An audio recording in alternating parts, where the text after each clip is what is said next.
Thank you very much. My name is Amjad Ayub Mirza, and I publish this newspaper from Glasgow, which is a bilingual newspaper. English section is called Glasgow International, and the Urdu section is called Shaboros. And the paper is basically, when I moved to Glasgow about 18 months ago, we realized that the Pakistani community had no official way to express their point of view, to a forum where they could discuss ideas and formulate public opinion on issues that concern the Pakistani community, both in the UK, especially in Scotland, and back home in Pakistan. There are about 30,000 Pakistanis living in Glasgow itself, which makes Glasgow a very, very important city when it comes to cultural diversity and also towards the Pakistani community.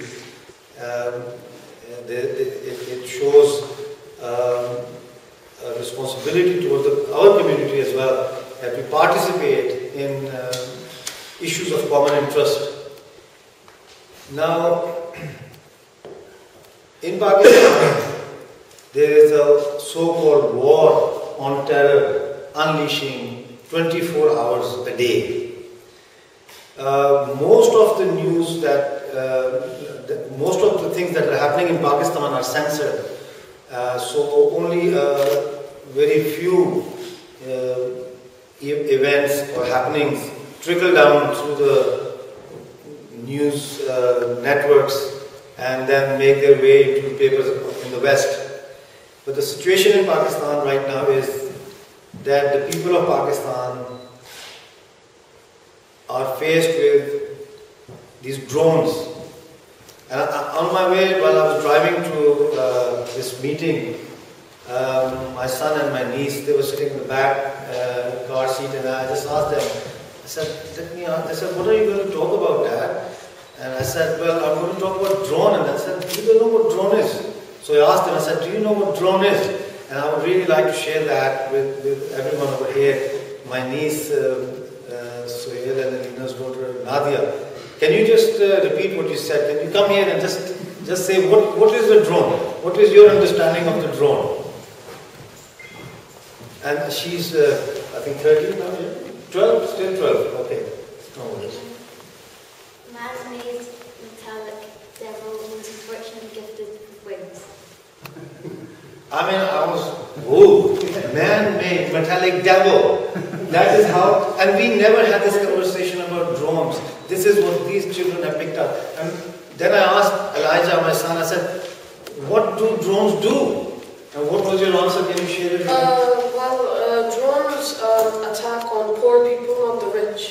Like poor, innocent people, not like the rich and wealthy people that live in mansions in Pakistan and Afghanistan, so third world countries. And he's 12 as well. Now, trust me, I haven't given him any lecture. The last time I tried to lecture him was when I was trying to explain to him what the word proletariat means. You can both go ahead.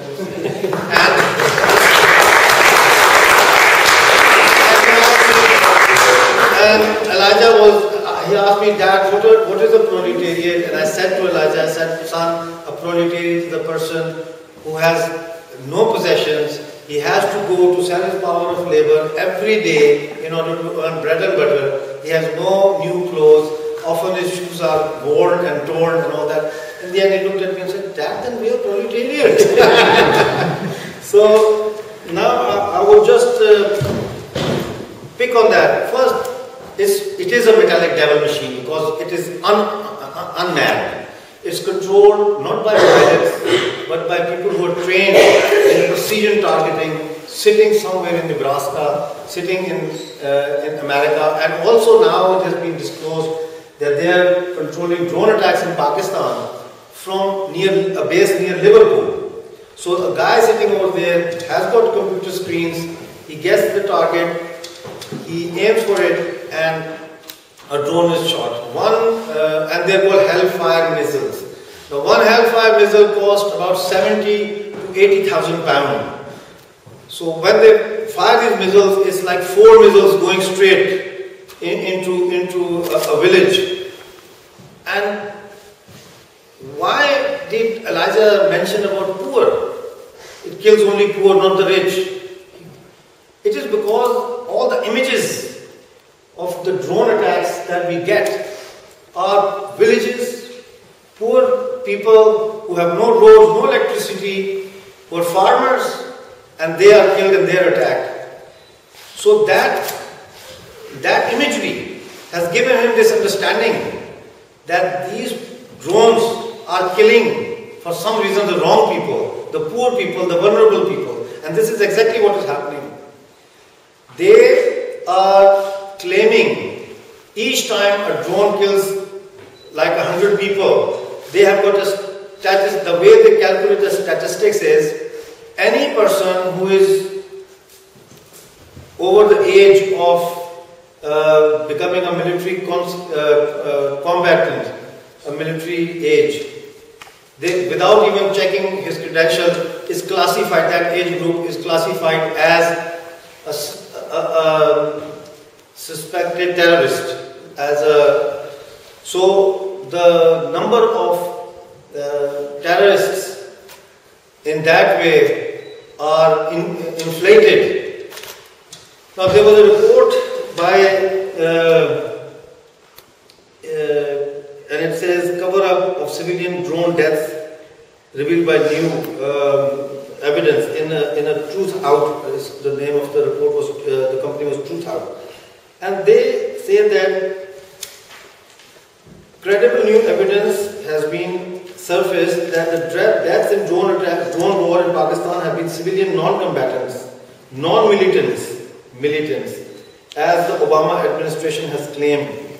Again, they say that the New American Foundation website, which is a website that is controlled by those who shoot the hellfire missiles on these poor people living in villages, nomad kind of lifestyle, but settled nomads, if you know what I mean. You know, they're still very primitive, but they're settled. They have been systematically understating the deaths of large number of civilians. And in 2009, they have adopted a policy, Obama administration, of automatically considering any military age male killed in a drone attack as militant unless intelligence proves otherwise. Now how can they prove that they are not militants? They have no education, they have no lawyers, they have no solicitors, no nothing. So I mean, and then we hear over here 50 terrorists killed in combat. Poor people. Now, they have attacked a madrasa in Pakistan, in northwest Waziristan. Now, madrasa in Pakistan, especially in the villages, is not just a religious institution. It's a cultural institution as well. It's where the poor go to learn how to read and write. It is where the poor go to meet each other, to discuss their social problems, to discuss marriages, to discuss funerals. It's a social gathering thing. It's like a social club thing. But it's a madrasa. It's called a seminary. It's like a religious seminary. So to pinpoint a seminary, any seminary, and say because this is a seminary, so this is a terrorist breeding ground, is absolutely like makes us go bonkers. I mean, I can't comprehend this explanation. Well, I have got dates and lists of people being killed. For instance, there is this on September the 7th. They said that 3 to 5 militants killed in drone strike and 5 to 7 civilians. But the survivor of the blast, a 15-year-old boy who lost both his legs, reported that only 3 people killed. 2 were cousins and an uncle who had been in a wheelchair for 10 years. You see? But that wasn't reported. These people, the Truth Report, they went there, they spent 2 years there, going from village to village to interview people who were victims of drone attacks. Now, at least 7 million adults cannot read or write. Not in Pakistan, in the United Kingdom. This is Guardian's report. 7 million. This is where I think we should be concentrating. That why 7 million people are still illiterate in Britain, the most modern, advanced capitalist country, and there are 7 million people who can't read and write. I mean, if I go to Pakistan, I tell them there are 7 million people who can't read and write. Where would that be? They would say Lahore. I would say no, it's the United Kingdom. They wouldn't believe it. Now, we know that this war on terror is basically a means to an end. It's a means not to an end that they tell us that they are against terrorism. It's their own creation. These Stinger missiles, and other missiles that the Mujahideen used or still using against our common people as well, because people are stuck in the middle between this war on terror and the local bandits and local gangs. The agenda is simple. They want to go to countries afar who are rich in resources, oil, petrol, gems, stones, chromite, and other stuff, copper, so that they can control our resources and usurp our resources. They are there in other countries like Libya, like Afghanistan, and now encircling China as well by setting up bases in Vietnam, in Philippines, in Australia, to satisfy their own lust for and greed for more and more profit. It's a disease. It's a disease. The whole system is ill and needs to be replaced. Now, I really appreciate that John Feeney has resigned from SNP, which is a ruling party in this country, in Scotland. It's not an easy thing to do, but it shows one thing, that SNP's decision on NATO has not only hurt us, because Pakistani community in Glasgow has overwhelmingly supported SNP, because they thought this is a party for peace. This will bring an end to war. This will take us out of the NATO. But that didn't happen. At the 70th conference of the SNP in Perth, they took a massive U-turn.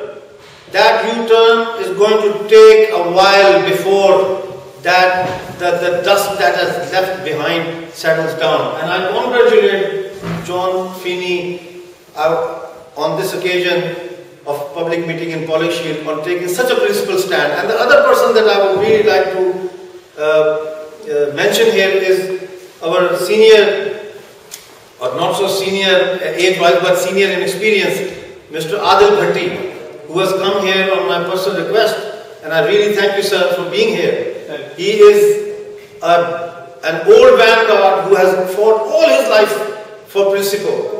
In Pakistan, when there was the most brutal military regime of General Muhammad Ziaul Haq, it was this man who raised the flag of freedom of expression against imposed censorship of that government, went to prison several times, and is very well-known figure among our generation and the older generation who were part of that struggle.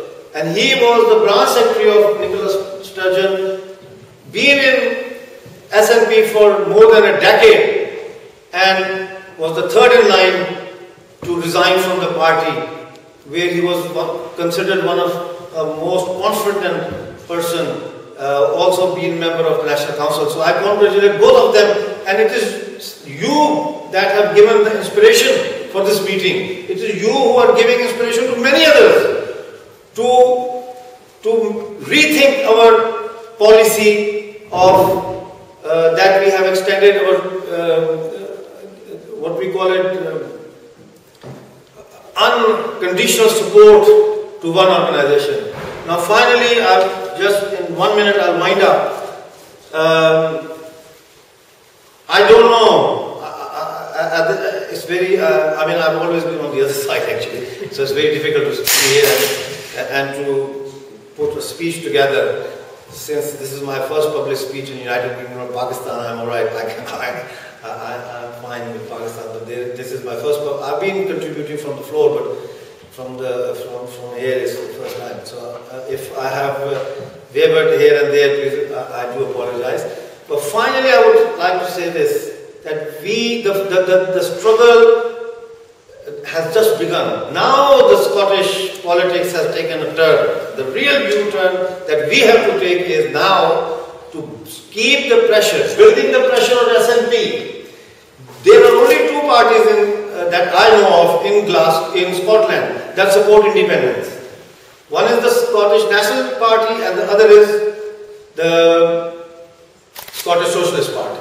Now we know clearly that previously the Scottish Socialist Party and the Scottish National Party, both parties were supporting quit NATO agenda.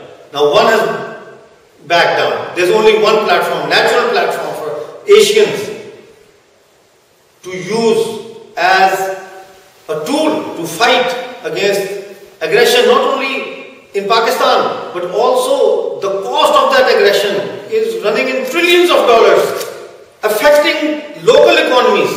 Local councils are being affected because of this NATO and all of this. So I think we should keep building the pressure, and we should congratulate Scottish Socialist Party for taking the initiative and bringing so many like-minded people together. And I would also like to ask Mr. Adil Bhatti, since he has resigned, he has been under immense pressure from Joanne Lamont, who keeps on phoning her and asks her that they will be very willing to welcome her back into the Labour Party. I just want to remind everyone that Labour Party put a nail in their coffin or whatever the day they decided to go to war without ample evidence. Thank you very much.